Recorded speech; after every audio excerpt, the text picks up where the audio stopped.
ಬಹಳ ಗಂಭೀರವಾದಂಥ ಪರಿಸ್ಥಿತಿಯಲ್ಲಿ ನಾವಿದ್ದೇವೆ. ಕರ್ನಾಟಕ ಈ ದೇಶದ ಅವಿಭಾಜ್ಯ ಅಂಗ. ಅಮೆರಿಕ, ಇಸ್ರೇಲ್, ಇರಾನ್ ಯುದ್ಧ ಇದು ಬರೀ 3 ದೇಶಗಳ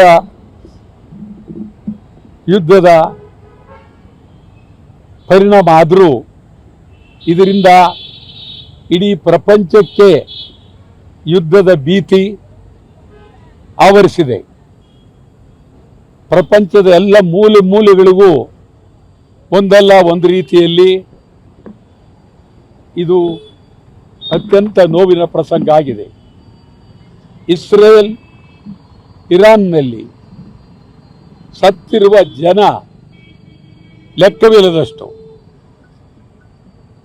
ಮನುಷ್ಯತ್ವಕ್ಕೆ ಬೆಲೆನೇ ಇಲ್ಲ, ಮಾನವ ಕುಲಕ್ಕೆ ಬೆಲೆನೇ ಇಲ್ಲ. ಇಸ್ರೇಲ್ ಇರಾನ್ ಮತ್ತೆ ಆ ದೇಶ ನಿರ್ಮಾಣ ಆಗಬೇಕಾದ್ರೆ ಎಷ್ಟು ಸಾವಿರ ಲಕ್ಷ ಕೋಟಿ ಹಣ ಬೇಕು. ಈ ಹಣ ಇಲ್ಲದೆ ಬೆಲೆ ಏರಿಕೆ ಆಗುತ್ತೆ, ನೋವಾಗುತ್ತೆ, ದೇಶ ಅಭದ್ರತೆಗೆ ಹೋಗುತ್ತೆ. ಅಮೆರಿಕ ಟ್ರಂಪ್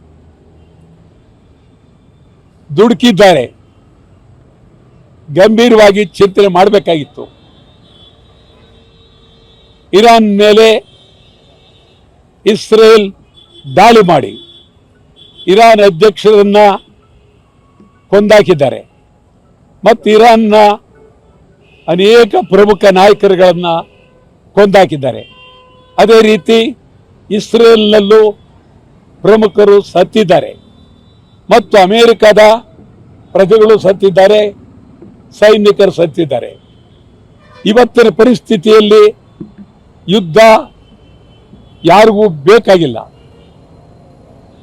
ಯುನೈಟೆಡ್ ನೇಷನ್ ವಿಶ್ವಸಂಸ್ಥೆ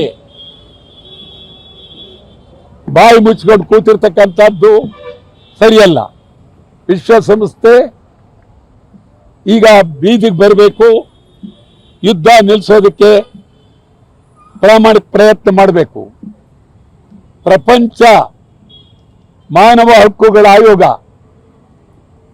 ಗಂಭೀರವಾಗಿ ಚಿಂತನೆಯನ್ನ ಮಾಡಬೇಕಾಗಿದೆ.